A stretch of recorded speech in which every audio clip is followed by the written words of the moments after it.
अस्सलामु अलैकुम व रहमतुल्लाहि व बरकातुहू। अल्हम्दुलिल्लाहि नहमदुहु व नस्तईनुहु व नस्तगफिरुहु व नुअमिनु बिही व नतवक्कलु अलैहि। अम्मा बअद फ़अऊज़ु बिल्लाहि मिनश शैतानिर रजीम। बिस्मिल्लाहिर रहमानिर रहीम। या अय्युहन नासु इत्तक़ू रब्बकुमुल्लज़ी खलक़कुम मिन नफ्सिन वाहिदा व खलक़ मिन्हा ज़ौजहा व बस्स मिन्हुमा रिजालन कसीरन व निसाअ वत्तक़ुल्लाहल्लज़ी तसाअलून बिही वल अरहाम इन्नल्लाहा काना अलैकुम रक़ीबा। सदक़ल्लाहुल अज़ीम। क़ाल अन्नबिय्यु सल्लल्लाहु अलैहि वसल्लम अन्निकाहु मिन सुन्नती वक़ाल फ़मन रग़िब अन सुन्नती फ़लैसा मिन्नी। तमाम तारीफ़ें, हर तरह की हम्दो सना, हर तरह की बड़ाई, हर तरह की किब्रियाई उस वहदहू ला शरीक के लिए लायक और ज़ेबा है, जिसने हम सब को दीन की निस्बत से यहाँ जमा फरमाया और दीन की कुछ बातें कहने और सुनने की तौफ़ीक़ अता फरमाई। मुअज़्ज़ज़ सामीन किराम, हम यहाँ जिस निस्बत से जमा हुए हैं ये शादी की महफ़िल है और शादी का मौका है। जब शादी की निस्बत से दीन की मजलिस यहाँ लगी है तो मुनासिब मालूम होता है कि हम बात और गुफ्तगू भी शादी और शरीयत पर करें, क्योंकि शादी का ताल्लुक़ शरीयत से ऐसा ही है जैसे कि इंसान का ताल्लुक़ खाने से है, इंसान का ताल्लुक़ भूख से है, इंसान का ताल्लुक़ प्यास से है कि अगर इंसान खाएगा नहीं, पिएगा नहीं और इसी तरीक़े से उसकी प्यास बुझेगी नहीं, उसकी भूख मिटेगी नहीं, तो इंसान ज़्यादा दिन तक ज़िंदा नहीं रह सकता है और इंसान कमज़ोर हो जाएगा, लाग़र हो जाएगा, दुबला हो जाएगा, पतला हो जाएगा। ठीक इसी तरीक़े से शादी और शरीयत का ताल्लुक़ है कि अगर शादी में शरीयत का लिहाज ना हो, शादी के अंदर शरीयत को मद्देनज़र न रखा जाए, शादी के अंदर शरीयत के फ़रामीन और अहकामात पर अमल न किया जाए तो वो शादी भी बेकार शादी होगी,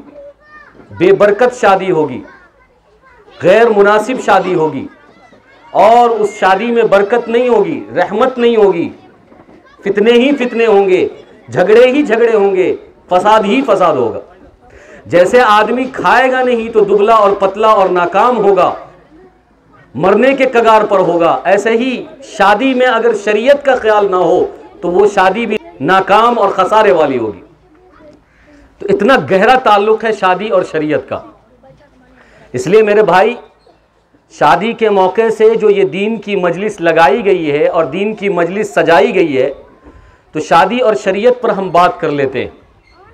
शादी और शरीयत को जोड़ते हैं, उसको समझते हैं कि ये शादी हमारे नबी की सुन्नत है।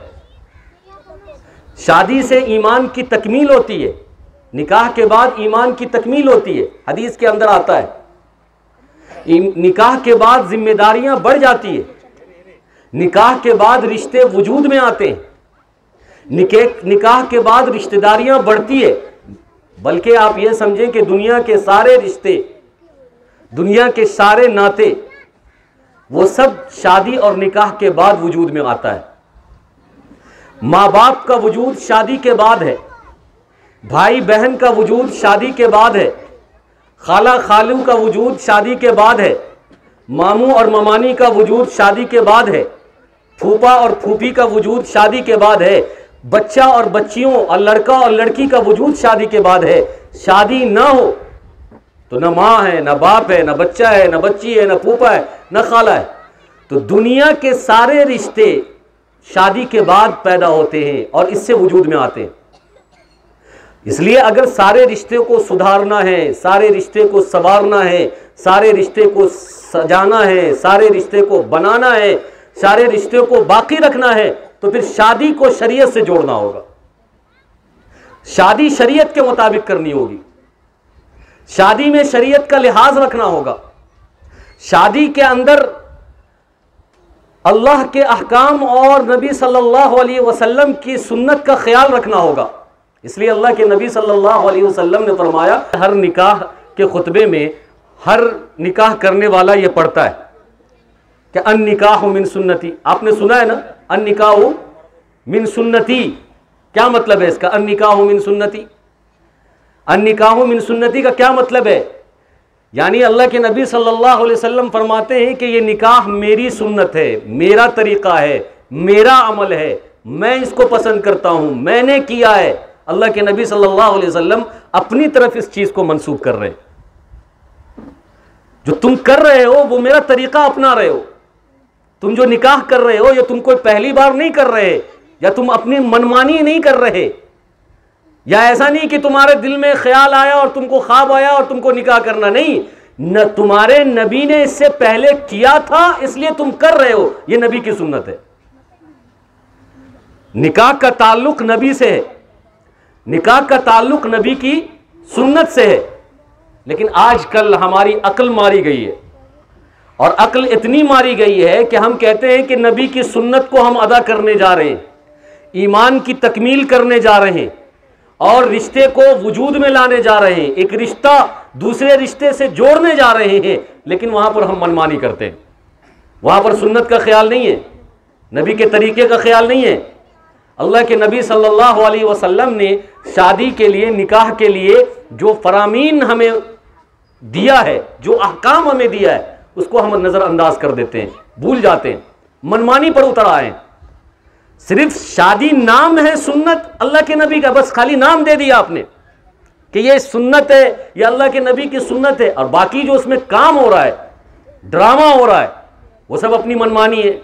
जो रस्म रिवाज उसके अंदर होते हैं अल्लाह की पनाह, और जो उसके अंदर अपनी मनमानी, शैतानी, नफसानी ख्वाहिशात उसके अंदर पूरा किया जाता है, अल्लाह ही ऐसी शादी से बचाए हमको। अल्लाह के नबी सल्लल्लाहु अलैहि वसल्लम ने फरमाया, इन्ना अअज़मन निकाहि बरकह व ऐसरुहु मऊना, कि बेहतरीन और बाबरकत निकाह यह है कि आदमी उस शादी के अंदर खर्च कम करे, जिम्मेदारी को कम रखे। यह बाबरकत निकाह है।